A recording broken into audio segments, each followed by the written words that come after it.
Hello friends, welcome back to my channel and today is 3rd December 2020 and today is Bharat के पहले president doctor Rajendra Prasad का आज जन्मदिन है।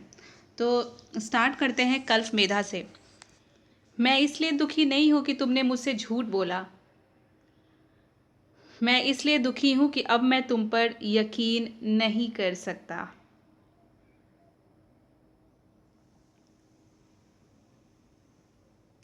चलिए आज का टॉपिक है भविष्य की चुनौतियाँ और शिक्षा।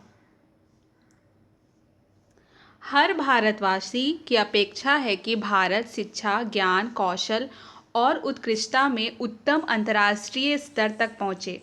इसके लिए आवश्यक है कि भारत अन्य देशों के छात्रों के साथ वैश्विक ज्ञान केंद्र बने और अपनी ज्ञानार्जन परंपरा की विशेषताओं को भी बनाए रखे।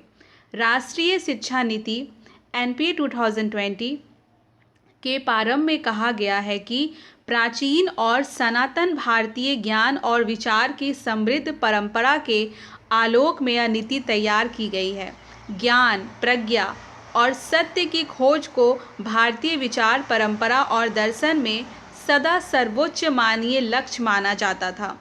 प्राचीन भारत में शिक्षा का लक्ष्य सांसारिक जीवन अथवा स्कूल के बाद के जीवन की तैयारी के रूप में ज्ञान अर्जन नहीं बल्कि पूर्ण आत्मज्ञान और मुक्ति के रूप में माना जाता था। यह ऐतिहासिक तथ्य है कि प्राचीन भारत में तक्षशिला, नालंदा, विक्रमशिला और बल्लभी जैसे संस्थान विश्व स्तरीय ज्ञान केंद्रों के रूप में स्थापित थे।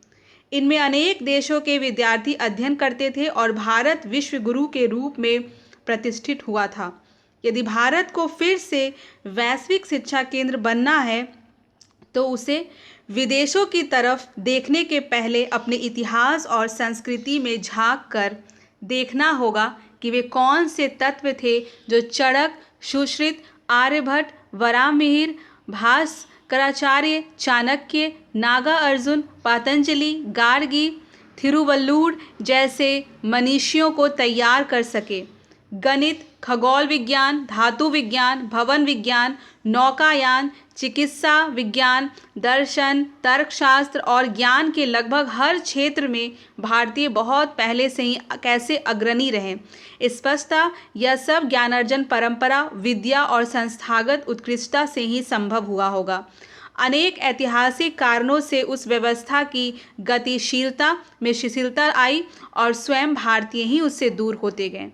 इसमें अब कोई संदेह नहीं है कि भारत केवल पश्चिम के विश्वविद्यालयों की नकल कर उस विशेषता और उत्कृष्टता को प्राप्त नहीं कर सकेगा जो उसके संस्थान अपनी परंपरा को आधुनिक संदर्भ में और नए ज्ञान की सकारात्मक पक्ष को समाहित कर प्राप्त कर सकेंगे। गुरुकुल पद्धति में ऋषि ऋण, दैव ऋण, कृति ऋण और मानव ऋण की जो समझ विद्यार्थी को नैसर्गिक वातावरण में मिल जाती थी, उसका सार तत्व यदि भारत विश्व को समझा सका होगा तो मनुष्य और प्रकृति के संबंधों को संवेदनशील डोर चिंताजनक स्थिति तक कमजोर नहीं हुई होती और आज का विश्व घातक प्रदूषण, बढ़ते तापमान, जलवायु परिवर्तन जैसी स्वजनित समस्याओं से जूझ नहीं रहा होता। ठीक है। 21वीं शताब्दी के भारत को वैश्विक स्तर पर भी अपने विशिष्ट उत्तरदायित्वों का निर्वाह करना है। इसके लिए देश को एक प्रत्यारोपित शिक्षा व्यवस्था से आगे बढ़कर ऐसी शिक्षा व्यवस्था पर अग्रसर होना होगा जिसकी जड़ें गहराई तक भारत की मिट्टी से पोषण पा रही हों और जो नए ज्ञान को ग्रहण कर प्रगति के मार्ग पर चलने को कटिबद्ध हो। इसकी सफलता से ही भारत शिक्षा का वैश्विक आकर्षण केंद्र बन सकेगा। इस समय स्कूल से लेकर विश्वविद्यालय तक जो पूर्व निश्चित खांचों में विद्यार्थी को अपनी अध्ययन धारा को आगे बढ़ाने की बाध्यता होती है, उसे समाप्त किया जा रहा है। सीखने वाले को रुचि के अनुसार उसे अपने अध्ययन विषय चुनने की स्वायत्ता अब उपलब्ध होगी।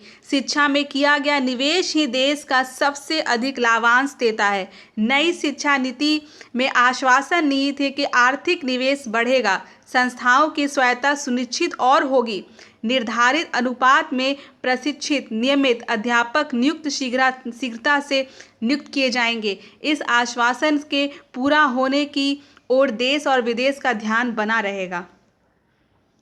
तो ये था आज का एडिटोरियल सेक्शन, जिसमें हम लोगों ने पढ़ा है टॉपिक भविष्य की चुनौतियां और शिक्षा। ये लिया गया है न्यूज़पेपर, आप भी अपने घर में पढ़ सकते हैं, नहीं है तो यहाँ पढ़ लीजिए जनसत्ता न्यूज़पेपर।